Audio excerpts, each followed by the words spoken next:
Querido irmão Divaldo, é uma alegria para nós recebê-lo aqui e nós gostaríamos então de lhe fazer algumas perguntas, aproveitando essa oportunidade da 22ª Conferência Estadual Espírita.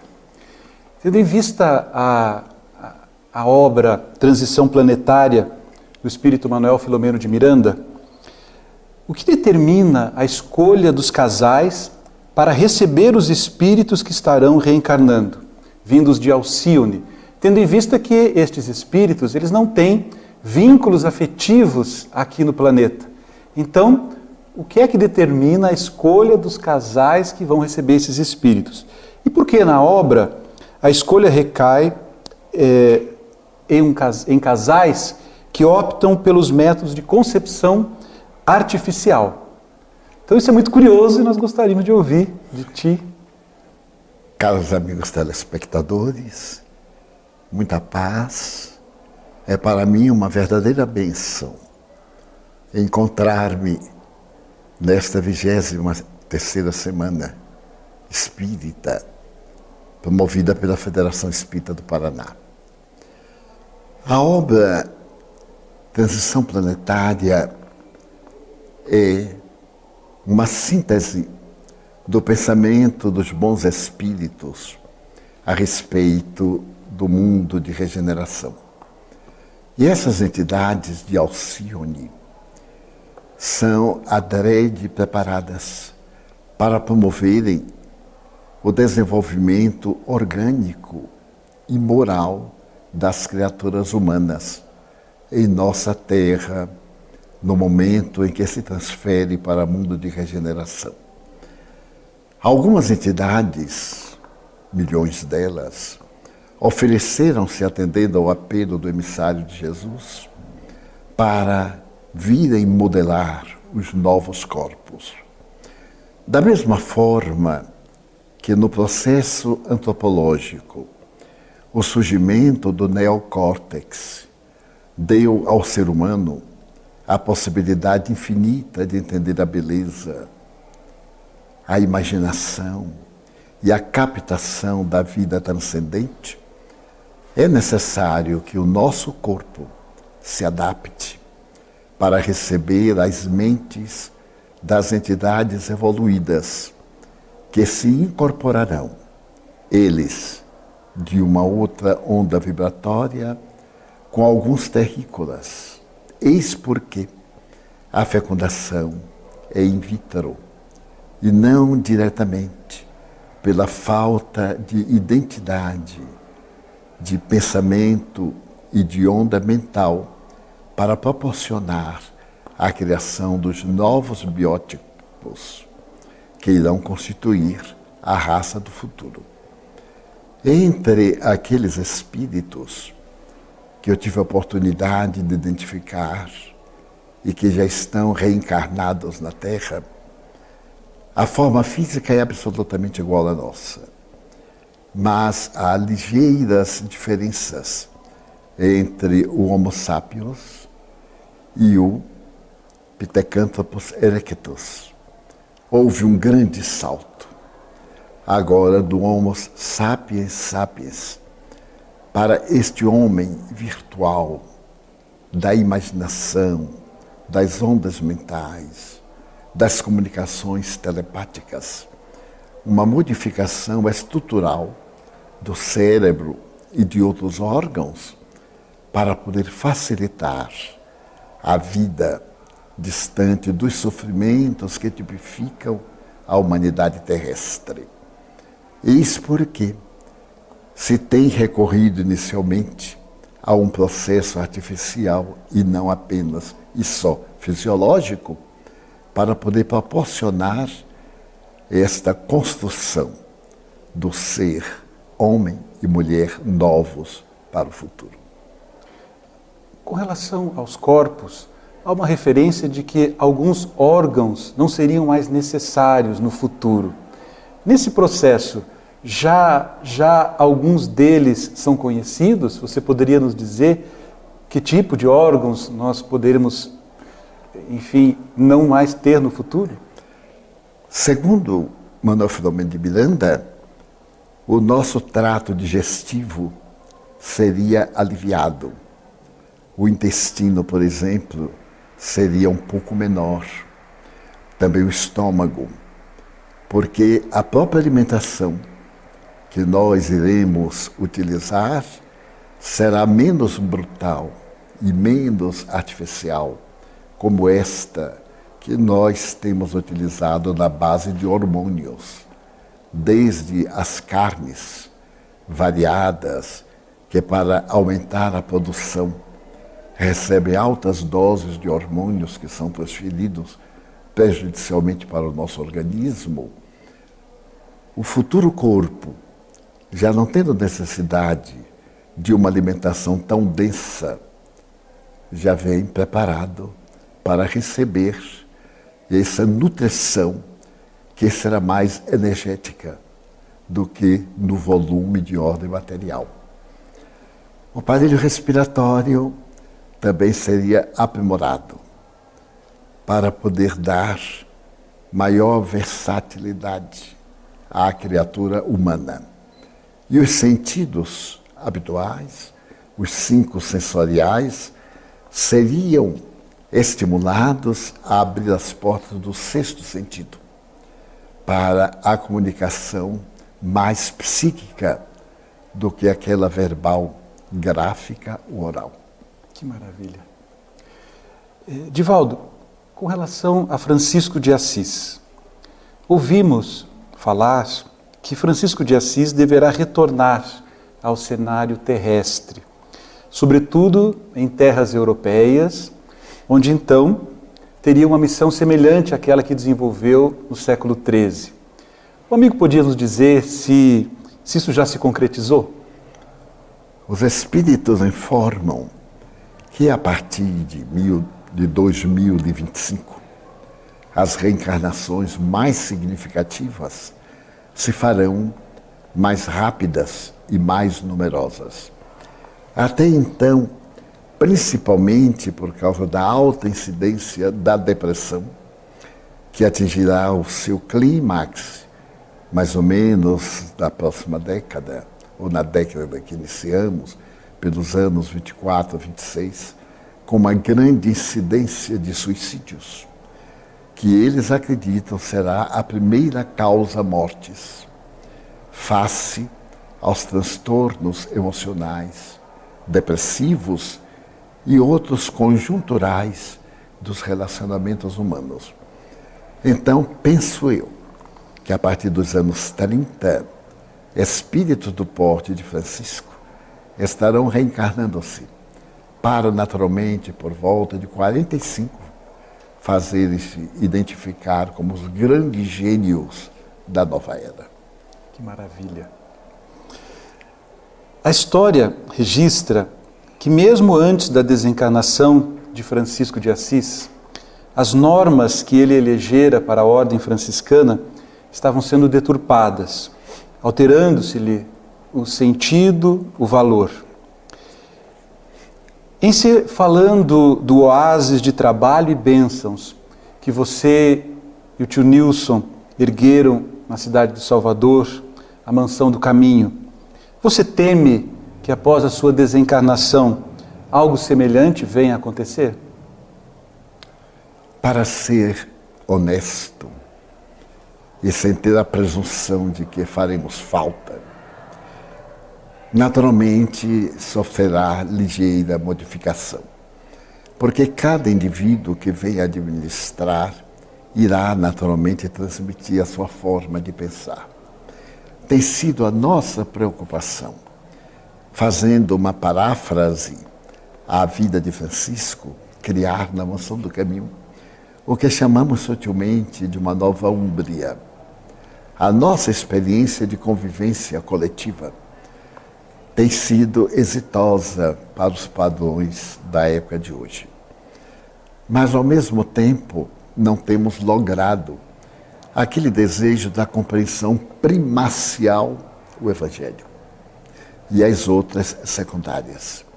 Embora sejam todas pessoas excelentes, devotadas, portadoras de uma grande predisposição para o bem, os vínculos com os interesses terrestres ainda predominam em a nossa natureza.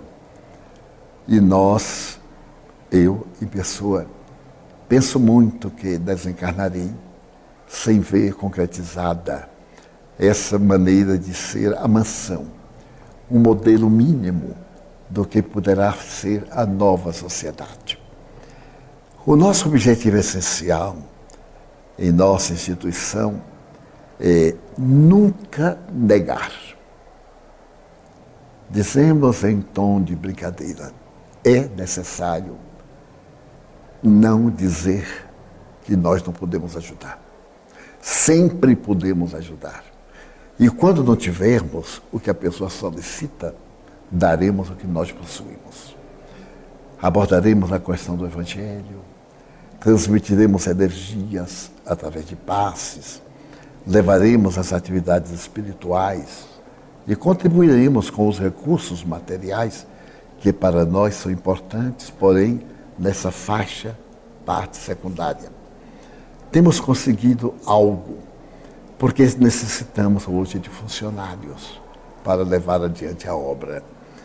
E como eles não têm o espírito da obra em si mesmo, temos algumas dificuldades em fazê-los entender que a nossa instituição é uma empresa. Muito tempo eu lutei para tirar a palavra empresa, mas fui vencido pela comunidade. Então eu passei a usar sutilmente a empresa de Jesus. E Joana escreveu uma mensagem a respeito do que é a empresa de Jesus, do que são os métodos da empresa de Jesus. Ela então me disse que Jesus é o grande empresário, que é o maior que se conhece, porque é o presidente da empresa de amor instalado na terra. E que aqueles que são servidores abnegados são, portanto, credores de maior entendimento. Os outros ainda estão na fase de permutar. São servidores, mas têm as suas necessidades que devem ser remuneradas. Mas que chegaremos ao momento de que essa empresa de Jesus será totalmente diversa.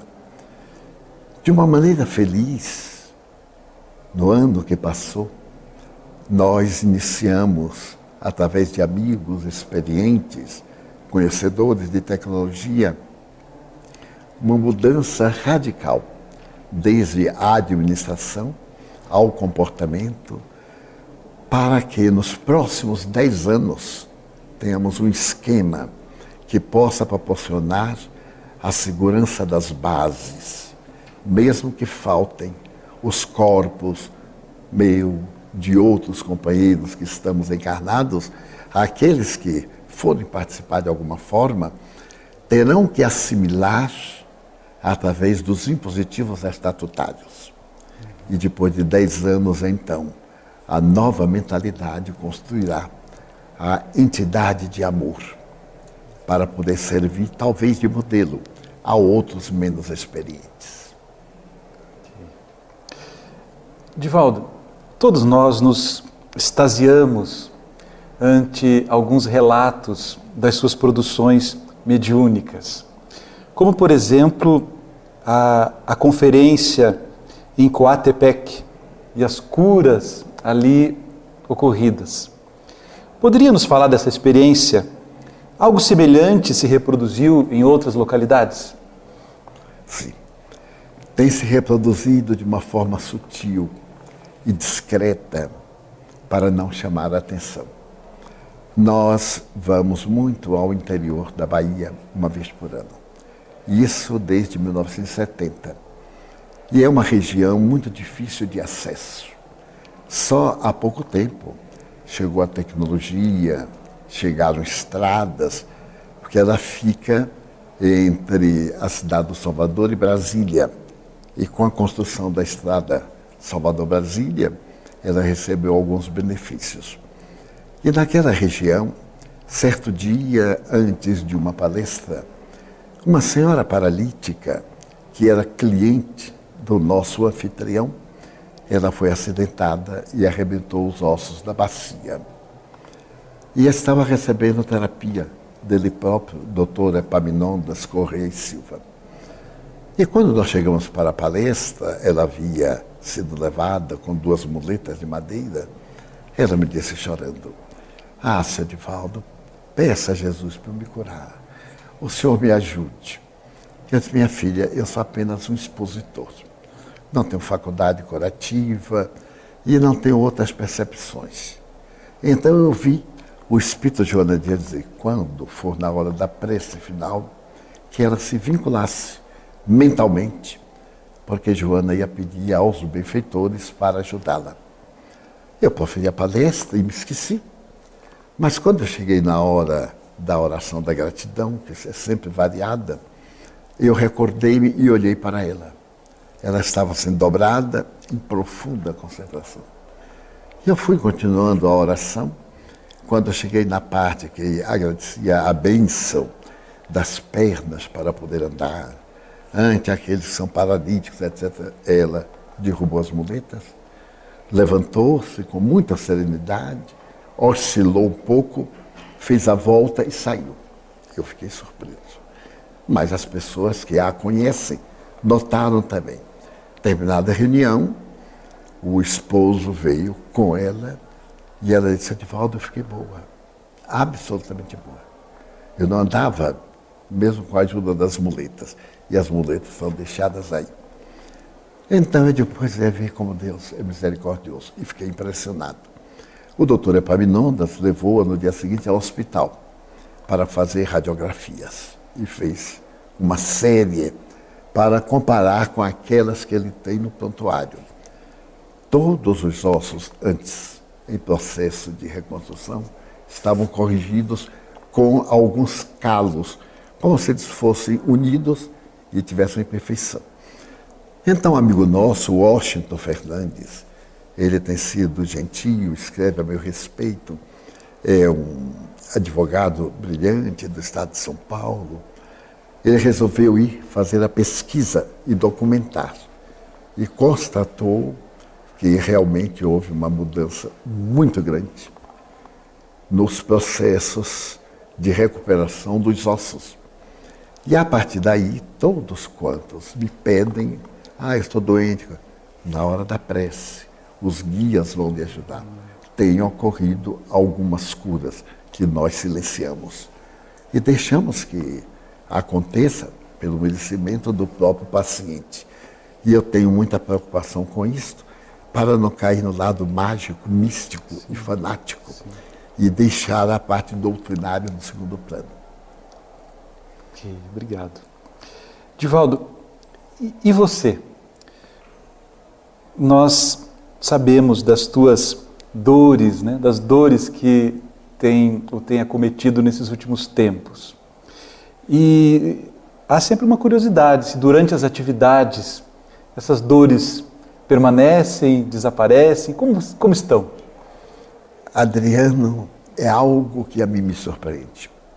Se eu pudesse, ficaria o tempo inteiro nas atitudes espíritas, porque todas as dores e sensações de mal-estar desaparecem por milagre.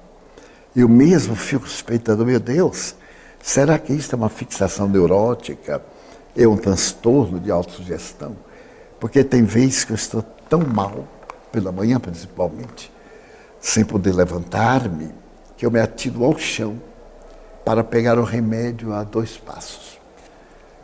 E quando alguém vai me visitar, sempre é meu filho Otaviano, eu peço para ele me ajudar a levantar, porque eu não tenho forças. E as dores são muito grandes. Outras vezes eu peço ao Juan para que ele me aplique o método Aliana. É o único que me faz dormir, sem remédio.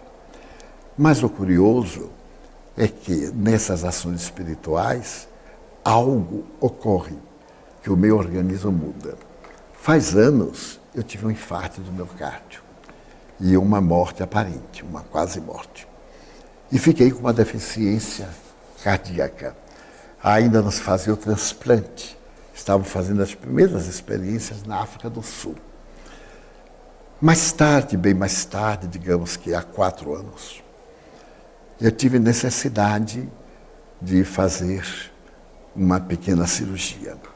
E amigos me levaram a um hospital de renome no Brasil, que é uma referência internacional.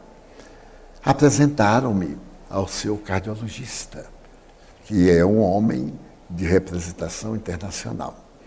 Ele me submeteu a todos os exames, as coisas. Eu estava com muita taquicardia.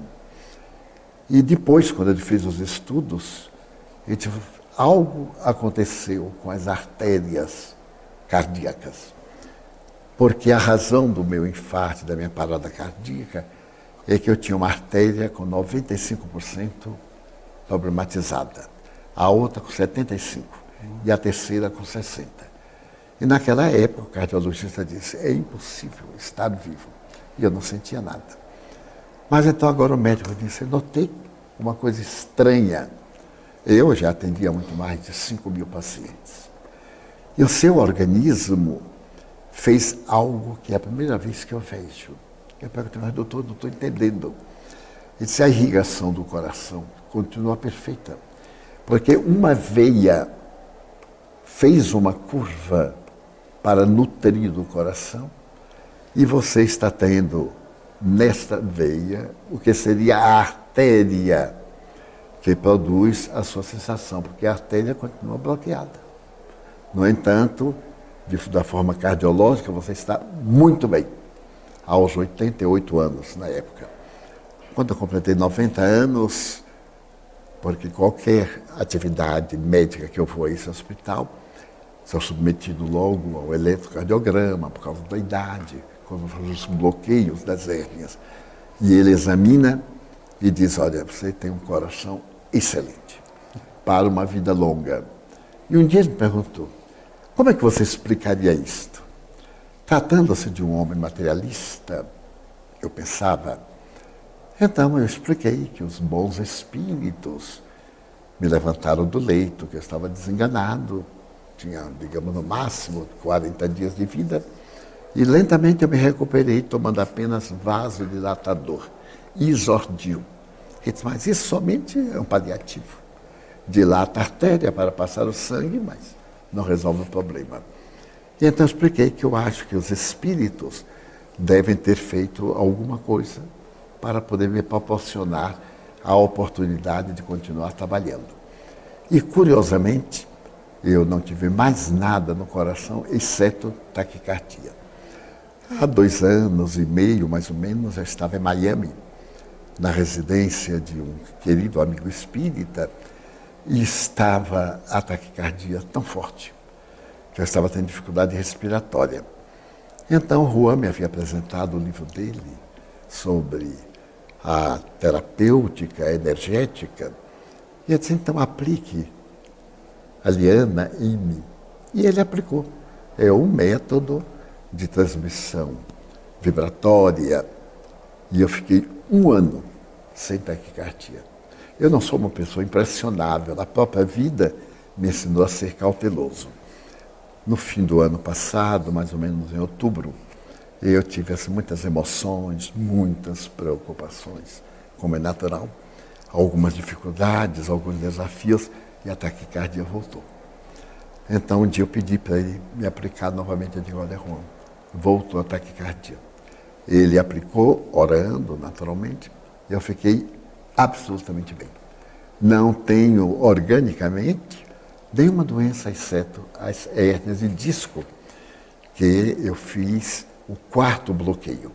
E o médico me disse, agora já não deve fazer, porque a alta carga de cortisona no organismo lhe fará mal. Então eu acredito que quando estamos honestas, sinceramente, a serviço de Jesus, no meu caso, por meio da doutrina espírita, não nos faltam os recursos. E toda hora eu digo a meus amigos, busca primeiro o reino de Deus e sua justiça, e tudo mais é acrescentado. Então, e assim você chegou aos 92 anos, certamente com alguma moratória que vai ficando, né? Assim, Exatamente. À medida que a gente vai avançando. É curioso que eu estou na idade de risco e tenho pensado muito porque a fragilidade de um idoso, a fragilidade orgânica, qualquer vírus, qualquer bactéria pode interromper-lhe a vida. Mas eu gostaria de registrar e dizer aos amigos que, se por acaso eu contrair o vírus, não é nada por causa da pandemia, é que o meu ciclo de vida está terminando. E o vírus é apenas um instrumento de encerrar um ciclo que de qualquer forma terminaria. Não fora o vírus, seria uma outra coisa qualquer, um derrame cerebral, uma paralisia, um choque, uma gripe, qualquer uma coisa orgânica, sem ser o que se pode dizer, é um castigo àqueles que foram vítimas. Não, né, que são ocorrências naturais do processo evolutivo, que não me causam a mínima preocupação. Até quando os médicos me dizem, olha, você está na fase de risco. Eu digo, mas meu amigo, eu já vivi tanto, que não é um risco mais desencarnar, é uma bênção de Deus.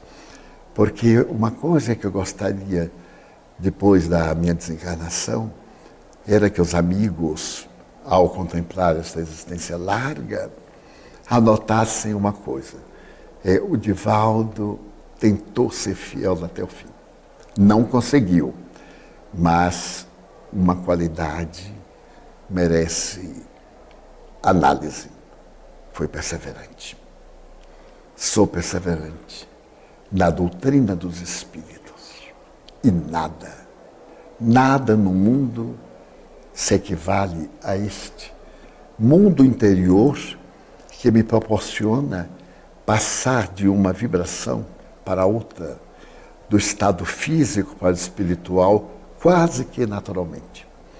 Porque a mediunidade é algo muito mais complexo do que se pode pensar.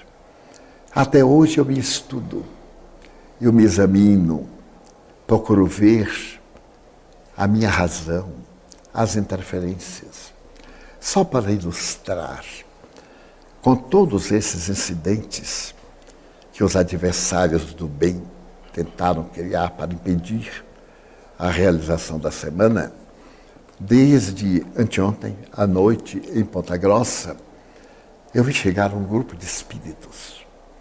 E a partir dali, após a palestra em Ponta Grossa, os mentores me advertiram que me mantivesse muito sereno, porque eles haviam trazido aqueles espíritos para estarem comigo e tentarem me perturbar, para criarem um problema ou algo desagradável durante a realização das atividades. E eu posso confessar que me sentia parte encarnado, parte desencarnado. Quando entrei no seu automóvel para voltarmos de Ponta Grossa, eu não estava no meu estado normal de lucidez. Eu estava semi-mediunizado. E para disfarçar, eu vim olhando o telefone, mas não estava vendo também o telefone. Era somente para você notar, para a nossa querida menina não se preocupar e etc. A noite foi tormentosa e o dia de ontem foi indescritível pelos ataques dessas entidades. Foi, digamos assim, o dia mais difícil deste ano para mim. Nossa, porque um dos chefes desse grupo anti-espírita, que vem influenciando muitas pessoas contra Jesus, porque o objetivo é apagar Jesus da história, apagar o nome de Jesus da história, ridicularizando-o, atormentando-nos, fazendo que aqueles que pretendem ser fiéis entrem em conflitos, em dúvidas, sintam-se atraídos para o que antes era normal, uma atração física, um deslize, mas agora como que uma sede de determinados comportamentos. E ontem, a esta hora, nós tivemos, eu tive necessidade de apoio especial. Então, o Juan e Laudelino vieram para o quarto, porque eu estava absolutamente fora da realidade.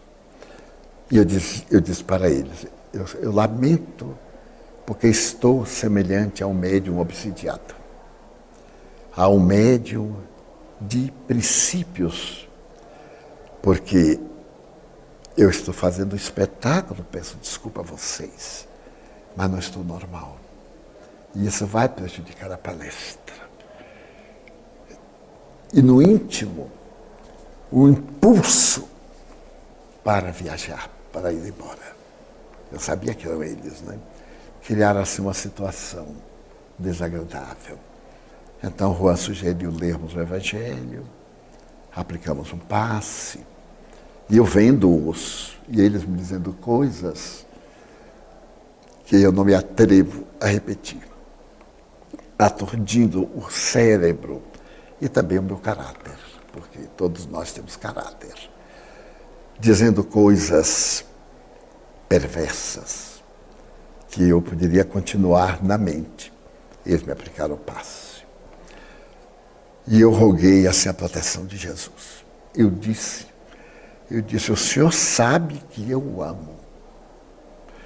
Então, em benefício dos que irão à palestra, o seu amor me ajude.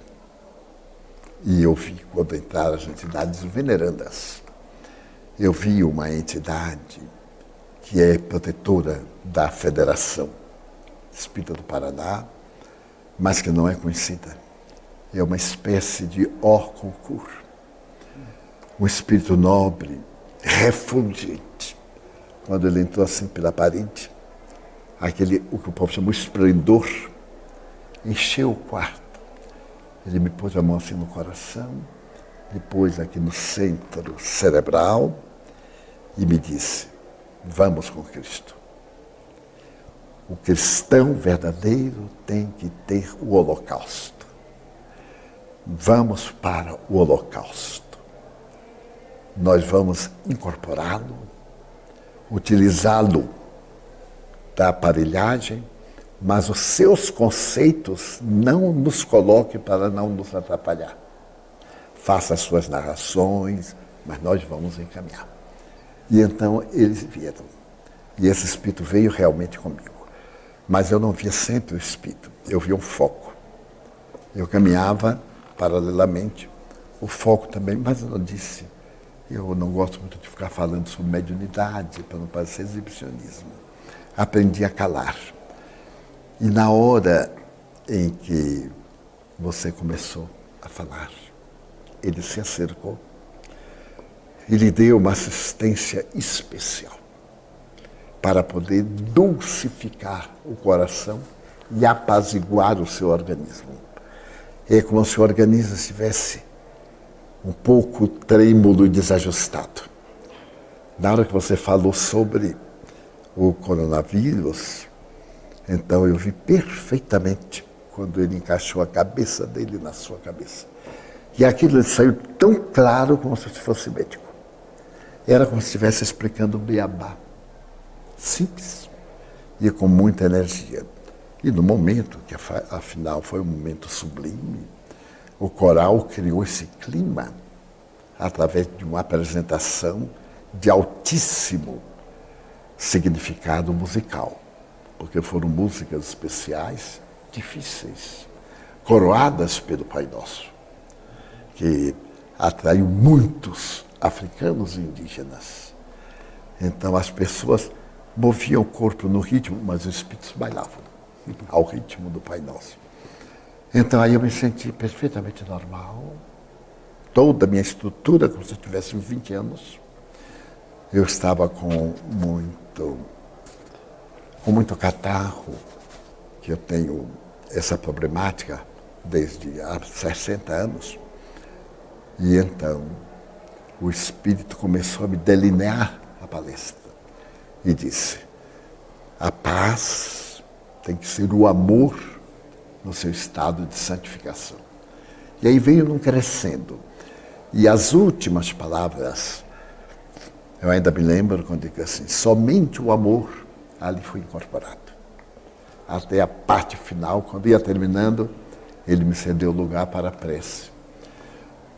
O que quero dizer? É que nós estamos em guerra com o mundo espiritual. Guerra esta desde abril, dia 4 de abril de 2004, quando muçulmanos e judeus perseguidos declararam acabar com a figura de Jesus na Terra. E, naturalmente, atacar-nos a nós, as espíritas. E eu perguntei, mas por que nós, os espíritas?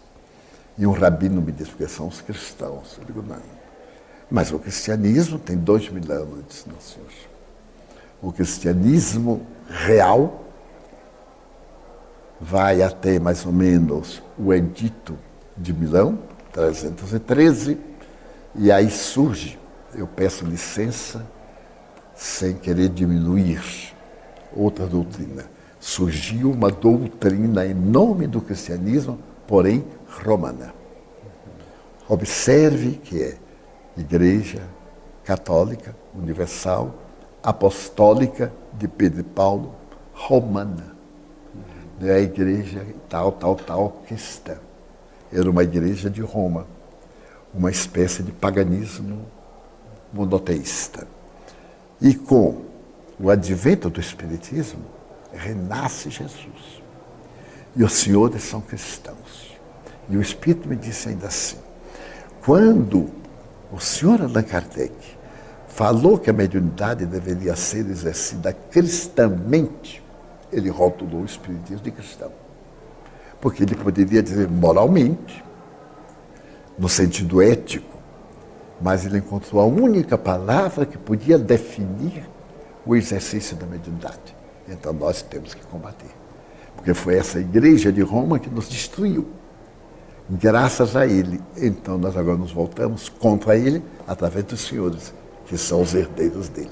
Embora vamos atingir todos os povos e nações. E observe que de 2004 para cá, o desrespeito moral, social, se tornou cada vez mais vulgar. E os partidos políticos, religiosos, convidando a degradação dos costumes e a perda do sentido ético, multiplicaram-se, porque eles estão sob a mentalização dessas entidades. E nós temos sofrido um pouco mais, porque somos criaturas humanas, e eles se voltam contra o cristianismo nas páginas do Espiritismo. Divaldo, se me permite, eu penso que, como você faz muita luz, inspira a todos nós, traz, enfim, tantas orientações seguras, esses ataques que lhe atingem, é porque mira-se sempre o foco mais radiante, que é você no presente momento, no nosso movimento espírita. Eu lhe digo com a lealdade de um velho amigo. A minha vida é o Espiritismo. E o pensamento do Cristo, como diz Paulo, me leva ao delírio. Esse homem incomparável, que nos deu a grandeza e a majestade da terra, merecemos tudo. E eu acredito que os bons espíritos estão procurando médiuns, pessoas corajosas, no bom sentido da palavra, que não se importa, eu não me importo com a perseguição deles. E até fico contente, porque eles me privaram das chamadas satisfações humanas. Eu aprendi a não me incomodar com nada.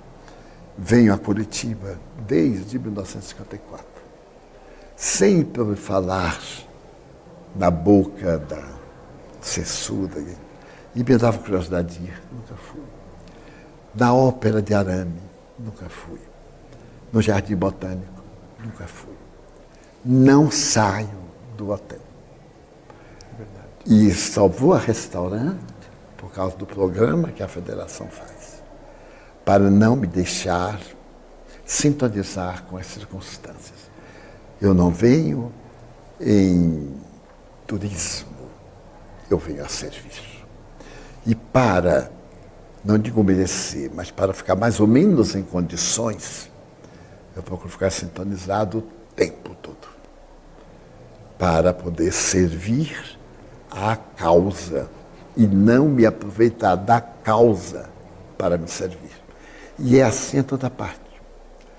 Na Europa, só me permito ir a museu, porque aí eu lucro com aprendizagem. E 2 vezes em Viena, Josef nos conduziu a 2 concertos. E nada mais me interessa. E acho que também, na hora que outros médiums compreenderem que se é médium 24 horas e não na hora da sessão, lhes acontecerá a mesma coisa, não é nenhum privilégio. É porque, de qualquer forma, eu chamo a atenção, bem e mal. Porque eu tenho os que me querem e aqueles que não me querem, que são meus irmãos.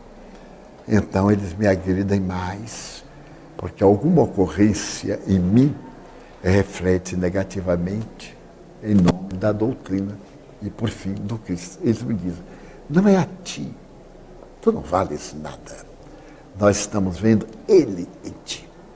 E como, porque às vezes eu digo assim, mas é um crime o que fazem comigo. Porque eu sou empregado, eu sou servidor, vão ao patrão. E o que o patrão mandar eu faço. Eles não, com o patrão não podemos, mas contigo podemos. Aí eu me conformo. E eles ficam. Eu conto isso no sentido de estimular outros companheiros, aqueles que estão mais cansados, que são às vezes vítimas de circunstâncias muito desagradáveis. Não duvidemos que atrás, à semelhança de marionete, há mãos invisíveis criando situações boas e perniciosas. Divaldo, obrigado, mas nós não podemos deixar de falar desse ano de 2019 que passou há pouco. Foi um ano especial. Nós estamos todos na expectativa. Parece que o filme que inicialmente produzido pela Sony Pictures foi adquirido pelo Walt Disney, alguma coisa assim aconteceu. Então nós estamos todos na expectativa de quando o filme chegará aos modernos meios, né, de divulgação para podermos revê-lo. Mas vimos no filme uma bela homenagem, vimos no filme a sua participação. E como você se sentiu? Você teve uma participação ali em algum momento? Como foi essa experiência do filme sobre a sua vida? Eu confesso que tive vergonha. Vergonha de me ver no lugar que outros merecem. Esse filme eu venho impedindo há 10 anos. Começou com A Moça de Natal, desejando fazer um filme sobre Joana e sua obra literária, num confronto com Juan Inês de la Cruz. E eu a impedi que deixasse eu desencarnar, etc. A coisa foi evoluindo, até que o pessoal de Fortaleza, que tem lá um trabalho muito bom de cinematografia, se envolveu. E então, uma pessoa da IP, a que eu tenho altíssima consideração, se envolveu também em contribuir financeiramente para que o filme fosse pronto. Então eu digo, olha, eu concordo com uma condição, é rever a pauta, ler para que não tenha nenhuma coisa que não possa provar. Tudo que tiver aí eu tenho que mostrar testemunhas para honrar o nome do Espiritismo. Que não me faça nenhum elogio, que o filme não seja eu, seja uma mensagem de que qualquer um de nós pode fazer qualquer coisa em favor do bem. E então nós revisamos 4 vezes. Mudamos os nomes. O fato é verdadeiro e os nomes foram alterados. Até que eu pedi a Valdir Júnior, da IP, ele é presidente da entidade e também é um homem de altos negócios em São Paulo, para que ele verificasse, já que ele me quer bem, de uma forma neutra, em que eu quase não aparecesse a proposta espírita, confortando as pessoas, encorajando. Aí ele me disse, pode ficar tranquilo. E aí eu permiti que fizesse. Conheci o Clóvis. Este homem, que era o diretor, era materialista. Depois que ele leu o filme, que ele viu o roteiro, ele leu o Livro dos Espíritos. E sentiu uma onda mística que o levou a Assis. Ficou em Assis uma semana, meditando, convertendo-se, sentindo a vida imortal. E então mudou de paisagem. E então, ao contratar todo o elenco, constava uma cláusula que todo o elenco lesse o Livro dos Espíritos. O elenco leu o Livro dos Espíritos. E lesse a biografia que Ana Lande havia escrito, com a minha autorização, onde estavam os fatos que eles apresentaram, conforme o cinema permite. Mas no dia da avant-première, em Salvador, eu me senti assim, tão constrangido. Mas eu senti como, não sendo homenagem, mas um testemunho. Primeiro, por causa da maledicência. Eu não receio, mas eu quero poupar os outros, que eu estava tentando competir com o Chico Xavier, como alguns amigos escrevem. Eu digo, ai meu Deus. Aí eu fiquei muito feliz agora quando saiu o Arigó, generalizou. Depois, porque eu sei que tudo tem um preço. E a minha vida é muito curiosa. Eu tenho uma imensa alegria quando estou no auge da alegria. Me acontece algo para voltar ao normal. Os meus conflitos, as minhas necessidades emocionais, a minha solidão. Então acontece, eu tenho que sempre estar. Vai e volta. Mas a mensagem do filme depois eu fui assistir como crítico. Não tem uma cena que não tenha realmente acontecido. Eles foram muito felizes e o personagem Joana, foi a própria Joana que escolheu, porque ele mandou fotografia. Eu nunca assisti uma novela, nunca. Um capítulo, nunca assisti. Então mandou várias fotografias para eu ver quem pareceria mais com Joana, quando ela começou.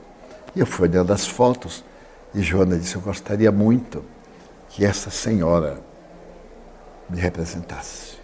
Então eu disse, olha, essa senhora, Joana acha que está muito bem para o papel dela. E depois, uma outra foto, Joana disse, vamos colocar Ana, minha mãe. Esta moça tem um caráter parecido com Diana. Então, aquela senhora que fez o papel de minha mãe foi apontado por Joana. O mais eu não envolvi, ele me convidou para fazer uma cena, eu fui fazer a cena, que não foi posta no filme. Ali está um resumo, mas tem muito mais coisas. E aí eu assisti o filme, fiquei meio constrangido, mas superei, como se fosse de outra pessoa. E fui também à avant-première em São Paulo. E o governador do estado foi. Aliás, não surpreendeu, foi ele e a senhora. Sem guarda, sem nada, bem simples. Foram lá ao restaurante, foram ao cinema. Eu fiquei surpreso. E no íntimo eu gostei. Porque muita gente disse assim, eu me comovi até as lágrimas. Mais de 1000 pessoas me disseram isso. Olha, eu gostei tanto do filme, me falou o coração. Era o que eu desejava. A mensagem. Que eu fosse apenas... Como um dia um obsessor disse, tu és o trompete, se não tiver quem sopre, tu não vales nada. Então o trompete foi soprado para confortar as almas. É quase uma confissão que estou fazendo, é uma entrevista, né? Pelo amor que eu tenho à Federação do Paraná e a você. Querido Divaldo, nós queremos te agradecer. Pudéramos ficar aqui, né? Mais tempo. Mas a gente sabe que você tem compromissos logo mais com a conferência. Então nós queremos registrar a nossa gratidão em nome do Departamento de Comunicação Social Espírita da Federação Espírita do Paraná, por essa oportunidade que você teve de estar aqui conosco e que nós desejamos que você tenha ainda longa vida. Assim Aliás, você terá longa vida, nós aprendemos isso. Aqui ou do lado de lá, você estará sempre conosco, a gente sabe. Eu agradeço muito a Adriano, porque eu tenho um carinho muito especial pela Federação Espírita do Paraná. Desde o primeiro dia, quando eu conheci o Paraná, eu entrei num mundo diferente. Primeiro o mundo físico, depois culturalmente. As pessoas que conheci e convivi, todas muito inteligentes, lúcidas.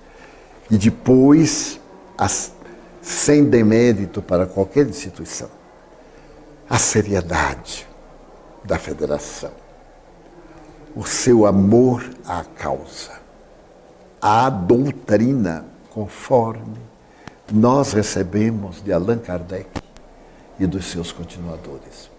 O respeito com que os bons espíritos me falam a respeito da federação, me falam sobre todas, com muito amor, mas eu quero particularizar pessoalmente.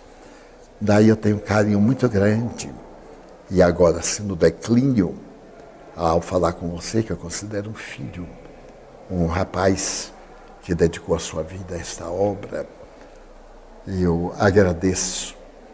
E depois da minha desencarnação, que você seja assim, uma das testemunhas, assim, olha, o mérito ou o demérito do Di é que ele era persistente e lutador. Nada me afasta do amor do Cristo e dos meus amigos, aqueles a quem eu amo. São muitos, é uma família imensa à qual eu sou devedor. Esses amigos de Porto Alegre, Novo Hamburgo e de outras cidades do Sul, que fazem um sacrifício de milhares de quilômetros para divulgar a mensagem. De alguma forma também por amor a mim. Eu compreendo. Essas moças, viagens de 2 dias e noites, e me fico feliz porque eles estão sendo cristãos primitivos, fazendo o novo mundo que o Cristo espera de nós. Muito obrigado. Nós vamos encerrar com um aperto de mãos. Muito obrigado. Muito obrigado. Muito obrigado.